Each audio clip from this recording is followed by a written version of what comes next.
आज ही आपको लेके चलेंगे अपने साथ ग्रॉसरी पे, दिखाएँगे आपको कि कहाँ से ग्रॉसरी लेते हैं, किधर-किधर जाते हैं और क्या-क्या चीज़ें लेते हैं, तभी आपके लिए बनती है इतने मज़े-मज़े की रेसिपीज़। रेसिपीज़ भी रिकॉर्ड करनी होती है रमज़ान के लिए और ग्रॉसरी भी और बहुत सारी रिस्पॉन्सिबिलिटीज़ होती है। इसको हम किस तरह से मैनेज करते हैं, कहाँ पे जाते हैं और सारा आज रूटीन आपके साथ शेयर करेंगे। कहाँ-कहाँ पे गए, हम लोगों ने सब्जियाँ कहाँ से खरीदी, कहाँ से हमने ग्रॉसरी स्टार्ट की। सबसे पहले जी बिस्मिल्लाहिर्रहमानिर्रहीम हम लोग पहुँच चुके हैं ग्रॉसरी शॉपिंग के लिए पंजाब कैश एंड कैरी पे। हम लोगों के घर के करीब ये स्टोर भी है और इसके अलावा भी है, मगर मुझे सबसे ज़्यादा कन्वीनिएंट जो ग्रॉसरी लगती है वो पंजाब की लगती है, क्योंकि यहाँ पर जो आपको चीज़ें मिलती हैं वो उसकी क्वालिटी बहुत अच्छी होती है, स्पेशली दालों और मसालों की, जो कि बहुत ईजी और कन्वीनिएंट रहता है।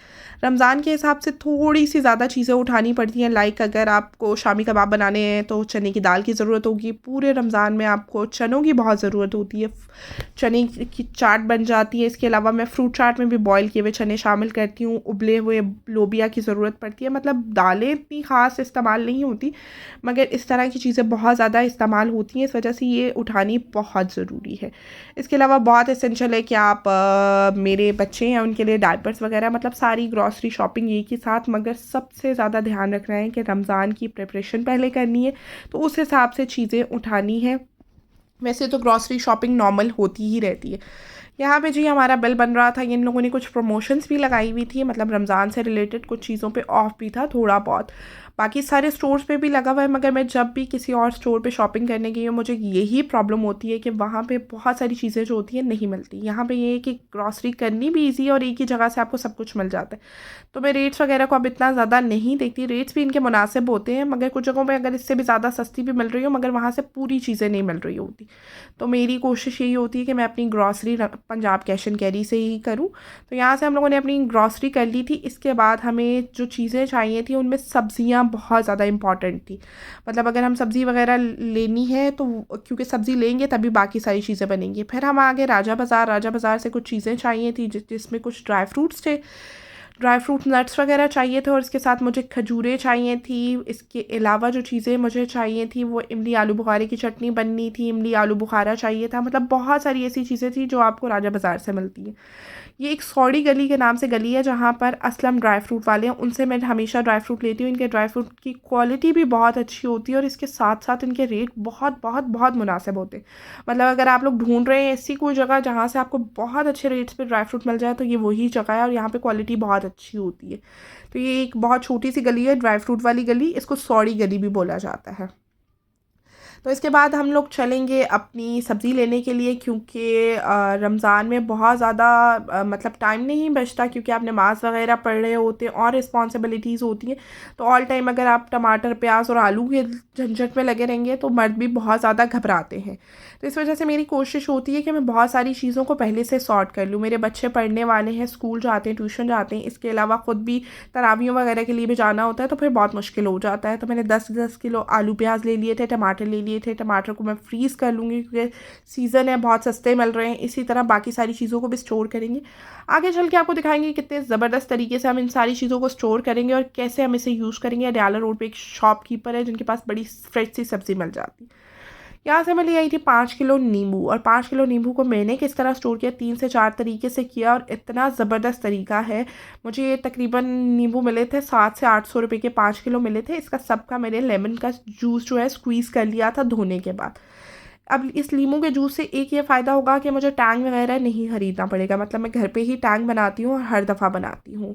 तो लेमन टैंग भी मेरा घर पे बनता है और ऑरेंज टैंग भी मेरा घर पे बनता है। वो रेसिपी मैं आपके साथ शेयर करूँगी। एक तो वो नेचुरल होता है, बाज़ार के जितने भी आप जूसेस लेते हैं उनके ऊपर अगर आप इंग्रेडिएंट पढ़ेंगे तो उसमें सिट्रिक एसिड और उन सब चीज़ों से ये सारी चीज़ें बनी हुई होती हैं। यहाँ पे मैंने लेमन का जूस स्क्वीज़ कर लिया था, उसके जो छिलके पड़े थे उसको मैं बिल्कुल वेस्ट नहीं करूँगी। इससे मैं एक बहुत मज़े का चटपटा सा अचार तैयार करूँगी, जिसे खट्टा मीठा अचार भी कह सकते हैं, या फिर आप इसे अपनी पेट की बीमारियों की बहुत बड़ी दवाई भी कह सकते हैं। इसमें मैंने शामिल किया है ज़ीरा, काला नमक और इसके साथ सौंफ, अजवाइन, और इसको मिक्स कर लेंगे, ड्राई रोस्ट कर लेंगे। ये मेरे पास तकरीबन 2 किलो नींबू के छिलके हैं, तो मैंने ये 2-2 चम्मच सब चीज़ों की डाली है। सौंफ, अजवाइन, काला नमक और ज़ीरा, इसको पाउडर कर लेंगे। पाउडर करने के बाद इन छिलकों को, क्योंकि मैंने धो के इस्तेमाल किए थे, इसके अंदर हम शामिल करेंगे तकरीबन 3 पाव शक्कर। आप शक्कर की जगह चीनी भी इस्तेमाल कर सकते हैं। ये मेरे नाना अबू अपने घर में बनाया करते थे और ये जितना पुराना अचार होता है उतना ही फ़ायदेमंद होता है। इसके अंदर हम शामिल करेंगे काले मिर्च। काले मिर्च के साथ हम इसमें शामिल कर देंगे जो हम लोगों ने पाउडर तैयार किया था मसालों का, और साथ में लास्ट में ऐड करेंगे काला नमक। बहुत ईज़ी सी रेसिपी है और ये हमने उन नींबू के छिलकों से बनाया है जो कि छिलके बहुत सारे लोग फेंक देते हैं।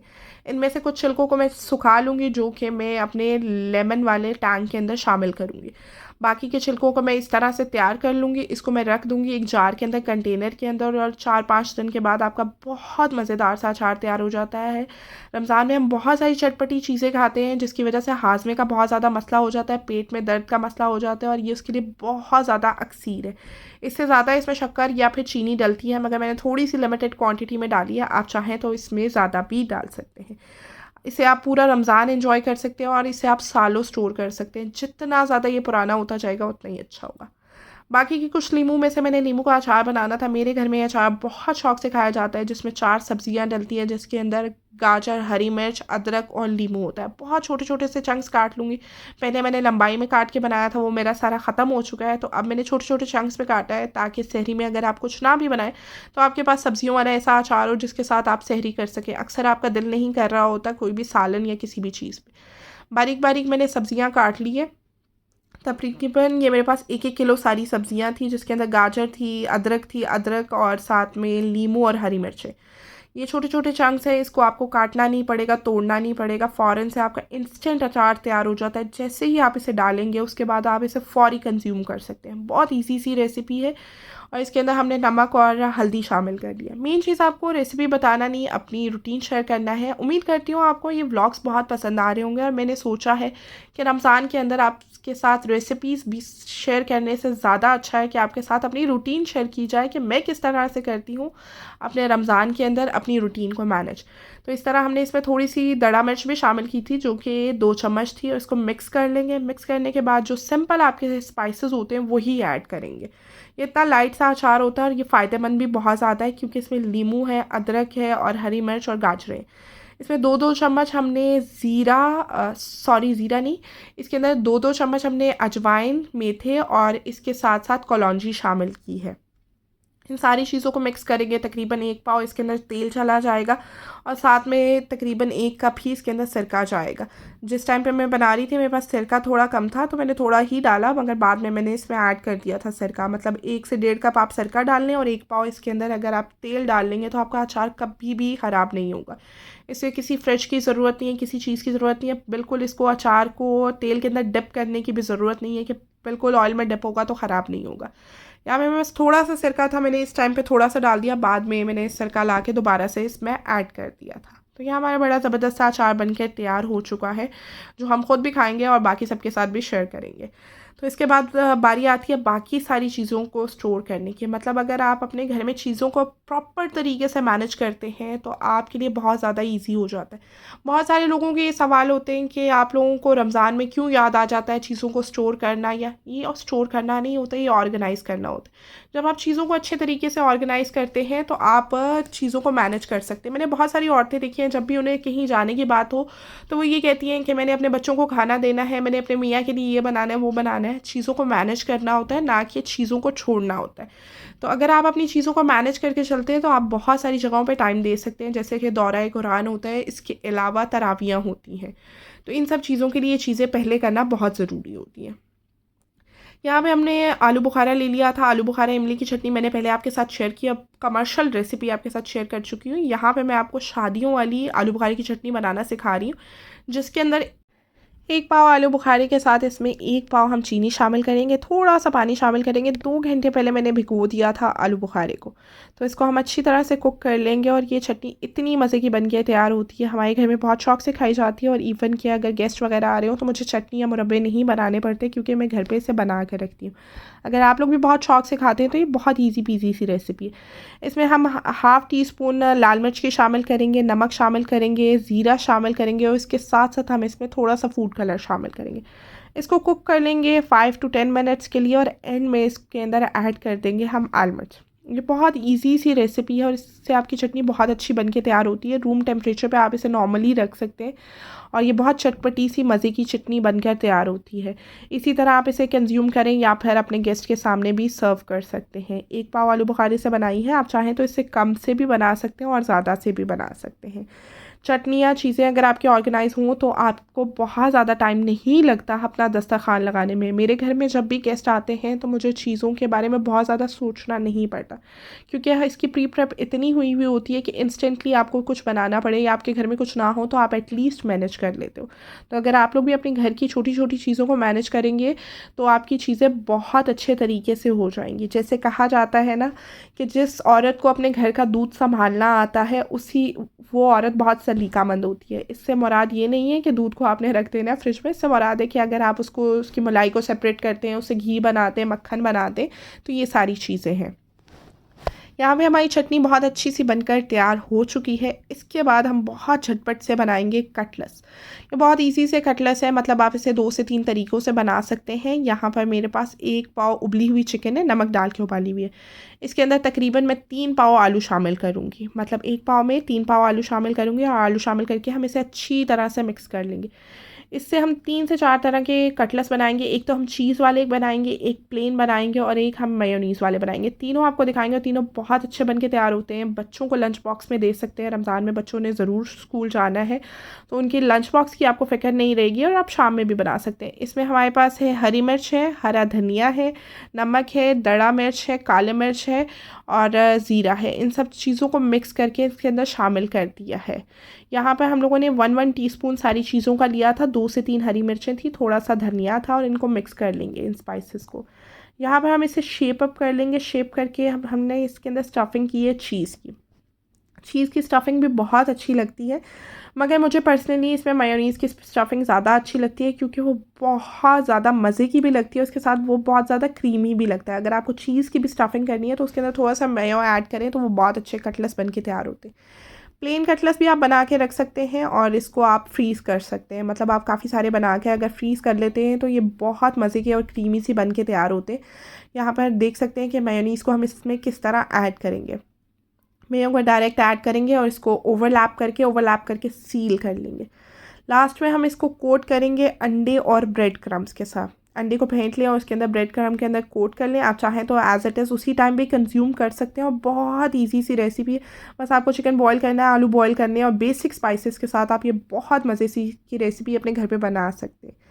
अगर आप लोगों ने ये रेसिपी अपने घर में एक दफ़ा बना ली तो हर वक्त आपके घर में ये रेसिपी बना करेगी। ये इतने मज़े की और इतनी ईजी रेसिपी है।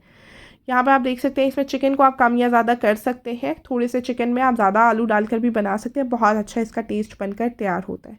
इसे भी हम फ्रीज़ कर लेंगे क्योंकि ईमान फातिमा ने स्कूल जाना है और स्कूल जाते हुए उसे कटलेट्स वगैरह हम दे देंगे। इसे आप डीप फ्राई भी कर सकते हैं और शैलो फ्राई भी कर सकते हैं। ये जो फर्स्ट वाला है ये चीज़ के साथ हमने स्टफ़ किया हुआ था और चीज़ के साथ आप देख सकते हैं कि कितनी अच्छी इसकी लेयर्स बनकर तैयार हुई हैं और चीज़ की स्टफिंग भी इसमें बहुत मज़े की लगती है। और इसके अलावा प्लेन कटलेट्स है। प्लेन कटलेट्स वैसे ही है जैसे आपके आलू चिकन के कबाब बन के तैयार होते हैं। ये वो चटनी है जो कि बहुत मैंडेटरी होती है। अगर आपने रमज़ान में तो इसको अगर वैसे नहीं बनाते, रमज़ान में ज़रूर बनाया करें। इमली आलू बुखारे की डिप, ये बहुत अच्छी भी लगती है और फ्राइड आइटम्स के साथ बहुत मज़े की भी लगती है। यहाँ पर ये मेयोनीज़ वाला आप देखिए कितना क्रीमी और कितना मज़े का बन के तैयार हुआ है। तो अगर आप लोगों ने ये रेसिपी पहले नहीं ट्राई की तो इस रमज़ान में इसको ज़रूर ट्राई कीजिएगा। बहुत हिट रेसिपी है, मतलब बहुत झटपट भी बन जाती है और ईजी भी बहुत है। बहुत ज़्यादा चीज़ों की भी ज़रूरत नहीं है। बेसिक स्पाइसेस नमक, मिर्च, काली मिर्च, हरा धनिया और हरी मिर्च के साथ आप इसे कंबाइन कर सकते हैं। बहुत मुश्किल भी नहीं है। तो ये बहुत अच्छे बन के तैयार होते हैं। इसके बाकी के सारे कटलेट्स को मैंने शेप कर लिया था। ये इस टाइम पे ही ख़त्म हो गए थे जिस टाइम मैंने फ्राई किए थे आपको दिखाने के लिए। बाकी के जितने सारे हैं उन कटलेट्स को हम फ्रीज़ कर लेंगे और ईमान फातिमा 2 कटलेट्स अपने लंच बॉक्स में ले जाती है। और शाम की चाय के साथ भी आप इसे रख सकते हैं और इवन आप इसे रोटी के साथ भी खा सकते हैं। जैसी आपकी चॉइस हो उस हिसाब से आप इसको बना कर रख सकते हैं। बहुत ज़्यादा ज़रूरी है कि आपके पास टाइम बहुत कम होता है। एक दिन पहले मैंने चने भिगो कर रख दिए थे। एक दिन बाद आप देख सकते हैं कि चने कितने अच्छे हो गए। अब इसको बॉईल कर लेंगे सिर्फ नमक डाल के। नमक डाल के आपको चनों को बॉईल करना है और बॉईल करने के बाद हम इसे स्टोर करेंगे। बहुत सारे लोगों का सवाल ये होता है कि रमज़ान में नहीं क्या हम इसे कर सकते हैं? बिल्कुल कर सकते हैं रमज़ान के अंदर भी, मगर रमज़ान से पहले अगर आप करके रख लेंगे तो रोज़ रोज़ आपका ना तो गैस ज़ाया होगी, ना आपकी इतनी एनर्जी वेस्ट होगी। थोड़ी सी आप निकालेंगे और यूज़ कर लेंगे। मैं इस तरह 1 से 2 किलो चने बॉयल करके रख देती हूँ। उसके बाद मुझे फ्रूट चाट में चना बहुत अच्छा लगता है। चना चाट के लिए चना चाहिए होता है। कोई भी चीज़ आपको बनानी है मतलब आप इंस्टेंटली बना सकते हैं। रोज़ आप चने बॉयल करें, बाकी क्या फ्रिज में रख रहे हैं, मतलब ना तो ये ख़राब होंगे और ना ही आपका टाइम वेस्ट होगा। इसको हम पानी में से निकाल लेंगे, जो इसका बकाया बचा हुआ पानी होगा उसको चाहें तो आप बॉटल के अंदर स्टोर के रख लें, क्योंकि चना चाट के अंदर चनों का पानी बहुत अच्छा लगता है। मैं जो चना चाट बनाती हूँ उसमें चनों का पानी लाजमी यूज़ करती हूँ, मगर ये जो बाकी बचे हुए चने और चने का पानी था उससे मैंने सालन बना लिया था, शोरबा बना लिया था। शोरबा बहुत अच्छा बन के तैयार होता है। मतलब अगर आपके पास चने या लोबिया ये चीज़ें पहले से बॉयल हुई हुई हैं तो बहुत ईजी और कन्वीनियंट हो जाता है। आपको एक मुट्ठी चाहिए, एक प्याली चाहिए, आप इजीली इसको निकाल सकते हैं। जब ये थोड़े से ठंडे हो जाएंगे तो मैं इसको ज़िप लॉक बैग के अंदर स्टोर कर लूँगी। तो ये थी मेरी रमज़ान की बहुत ईज़ी पीज़ी सी प्रिपरेशन, जिसके अंदर मैं ऐसी हैक्स को अपनाती हूँ जिससे कि मेरी लाइफ जो है बहुत कन्वीनियंट हो जाए। बहुत सारी औरतें होती हैं, उनके मर्द कहते हैं कि चलें जी बाहर चलते हैं, तो वो कहती हैं जी नहीं हमारा ये काम पड़ा है तो वो काम पड़ा है। तो इस तरह के काम अगर आप टाइमली कर लें तो आप लोग उस टाइम उठकर जा सकते हैं। तो इन चीज़ों को मैनेज करें, और ज़रूरी नहीं है कि ये चीज़ें आपने सिर्फ रमज़ान खाने के लिए, मगर अपनी ज़िंदगी को ऑर्गेनाइज़ करने के लिए भी ये सब कुछ कर सकते हैं। यहाँ पे पालक मैंने मंगवा ली थी। पालक को धो के काट के साफ़ करके फ्रीज़र में रख लिया है। पकौड़ों के लिए रोज़ रोज़ पालक फ्रिज में से ढूंढनी नहीं पड़ेगी या मंगवानी नहीं पड़ेगी। जब ख़त्म होगी दोबारा से पालक मंगवा के इसी तरह मैं स्टोर कर लूँगी। उम्मीद करती हूँ मेरी आज की रेसिपी आपको बहुत पसंद आई होगी। रेसिपीज़ पसंद आई हैं या फिर मेरा व्लॉग पसंद आया है तो कमेंट सेक्शन में ज़रूर बताइएगा, अपनी राय का इजहार ज़रूर कीजिएगा। मुझे बहुत अच्छा लगता है आपके कमेंट्स पढ़कर, और मैं अपनी चीज़ों को इम्प्रूव करती हूँ आपके कमेंट्स को पढ़ने के बाद। तो ज़रूर शेयर कीजिएगा कि मैं रेसिपीज़ शेयर करूँ या फिर vlogs. Thank you so much for watching. Allah हाफिज़।